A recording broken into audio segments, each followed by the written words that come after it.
Kisah lengkap perjalanan manusia dari kematian sampai awal kehidupan akhirat. Bab 1. Saat menjelang ajal dan sakaratil maut.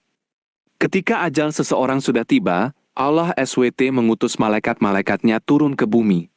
Bagi orang yang beriman, turunlah sekelompok malaikat dengan wajah putih berseri-seri bagaikan matahari bersinar, membawa kain kafan dan wewangian yang diambil langsung dari surga.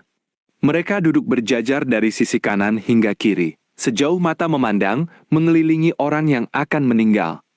Sebaliknya, bagi orang yang ingkar, munafik, atau banyak bermaksiat, turunlah malaikat dengan wajah hitam kelam, membawa kain kasar yang berbau busuk dan panas dari neraka, lalu mengelilinginya pula. Setelah itu datanglah malaikat maut Israel alaihi salam duduk di sebelah kepalanya. Bagi orang beriman, beliau memanggil dengan suara yang sangat lembut. Wahai jiwa yang tenang, keluarlah menuju ampunan Allah dan keridhaannya. Keluarlah kepada rahmat Allah, kenikmatan, dan surga yang luasnya seluas langit dan bumi.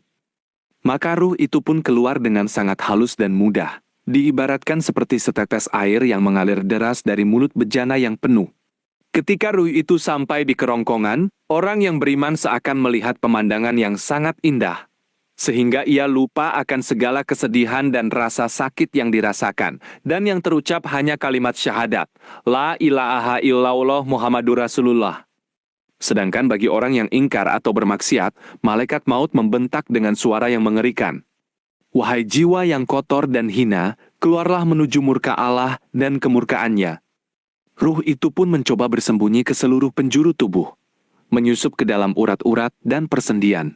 Malaikat maut pun mencabutnya dengan kasar, ibarat menarik besi berduri yang dicabut dari gumpalan wol yang basah.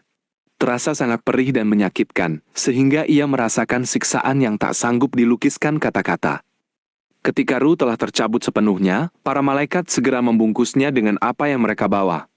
Bagi orang beriman, ruh berbau sangat harum mewangi, seharum minyak wangi yang paling harum di muka bumi. Bagi orang yang ingkar, ruh itu berbau sangat busuk, lebih busuk daripada bangka yang membusuk di bumi. Kemudian terdengar seruan dari langit. Bagi orang beriman, inilah hamba yang hatinya teguh, sempurna amalannya, dan diterima perbuatannya. Bukakanlah untuknya pintu surga, dan persiapkanlah tempat yang paling mulia di dalamnya. Bagi orang ingkar, inilah hamba yang berdusta terhadap Tuhannya, melanggar perintahnya, dan mengikuti hawa nafsunya. Bukakanlah untuknya pintu neraka, dan persiapkanlah tempat yang paling pedih siksaannya. Bab 2. Pengurusan jenazah dan pemakaman. Tubuh yang telah ditinggalkan ruh itu kemudian dimandikan oleh orang yang berhak dan beriman, disucikan dari segala kotoran dunia, lalu dibalut dengan kain kafan yang putih bersih, sebagai pakaian pertama menuju alam yang kekal. Setelah itu disolatkan oleh keluarga dan orang-orang yang hadir, memohonkan ampun dan rahmat bagi dirinya, sebelum akhirnya dibawa menuju pemakaman. Saat jenazah diusung, orang yang beriman merasa seakan berjalan ringan dan cepat, seakan berkata, bawalah aku ingin segera bertemu dengan Tuhanku. Sedangkan orang yang bermaksiat jenazahnya terasa berat, seakan ia berkata, celaka aku, kemana kalian membawaku? Ketika jenazah diturunkan ke dalam liang lahat, dan tanah mulai ditimbun menutup tubuhnya, perlahan-lahan suara tangisan dan langkah kaki orang-orang yang mengantar pun menjauh.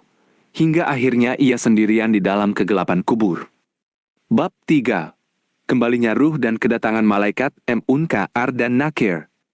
Segera setelah semua orang pergi meninggalkan makam, Allah SWT mengembalikan ruh ke dalam tubuhnya kembali, dalam wujud yang sesuai dengan keadaan alam barzah. Kemudian datanglah dua malaikat yang bernama Munkar dan Nakir. Wujud mereka sangat mengerikan, berwajah hitam kebiruan, suaranya menggelegar bagaikan petir yang menyambar, matanya menyala tajam bagaikan kilat, dan rambutnya panjang menjuntai sampai ke tanah.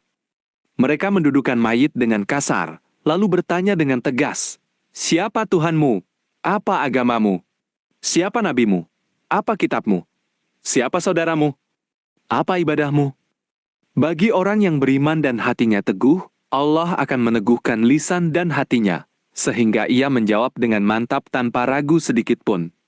Tuhanku adalah Allah, Agamaku adalah Islam, nabiku adalah Muhammad Shallallahu Alaihi Wasallam, kitabku adalah Al-Quran, saudaraku adalah orang-orang beriman, dan ibadahku adalah syalat, puasa, serta ketaatan kepada Allah. Mendengar jawaban itu, Munkar dan Nakir berkata, "Engkau telah benar dan beriman, maka berbahagialah kamu, tidurlah dengan tenang sebagaimana orang yang paling berbahagia, sampai kamu dibangunkan kembali dari tidurmu ini." Maka seketika itu juga kuburnya menjadi luas seluas mata memandang, dilapisi kain sutra surga, dibukakan pintu yang menghadap ke surga, dan didatangkan kenikmatan serta keharuman surga. Ia pun beristirahat dengan tenang, penuh kedamaian dan kebahagiaan menanti hari kebangkitan. Sedangkan bagi orang yang ragu, munafik, atau ingkar, ia akan bingung, gemetar ketakutan, dan tak mampu menjawab. Ia akan berkata, "Aduhai, aku tidak tahu. Aku mendengar orang-orang berkata sesuatu, lalu aku ucapkan saja, tapi aku tidak mengerti maknanya." Maka Munkar dan Nakir berkata, "Engkau tidak tahu dan tidak mau beriman, maka rasakanlah tempat ini." Seketika itu juga kuburnya menjadi sempit, hingga tulang-tulang rusuknya saling bertautan, dipadatkan sehingga tak ada ruang sedikit pun. Kemudian didatangkanlah kepadanya siksaan dari neraka. Kuburnya dijadikan sebagian dari api neraka, dan ia disiksa di dalamnya sampai hari kiamat tiba. Setelah itu datanglah sosok yang mewakili perbuatannya selama di dunia. Bagi orang beriman, datang sosok yang berwajah sangat tampan, berpakaian indah, berbau harum, berkata, "Berbahagialah kamu, sesungguhnya aku adalah amal salehmu yang dulu kamu kerjakan. Aku akan menjadi temanmu di sini sampai kamu bertemu dengannya." Bagi orang bermaksiat, datang sosok yang berwajah sangat buruk, berpakaian kotor, berbau busuk, berkata, "Celakalah kamu, sesungguhnya aku adalah perbuatan burukmu yang dulu kamu kerjakan. Aku akan menyiksamu di sini sampai hari kebangkitan." Bab 4. Keadaan di alam barzakh sampai kiamat. Sejak saat itu, manusia tinggal di alam barzakh, sebuah penghalang antara dunia dan akhirat, menanti keputusan Allah SWT. Setiap hari ia diperlihatkan tempatnya yang sesungguhnya. Orang beriman melihat tempatnya di surga, dan berharap agar segera diwujudkan. Orang yang disiksa melihat tempatnya di neraka, dan memohon agar siksanya diringankan sampai hari kiamat.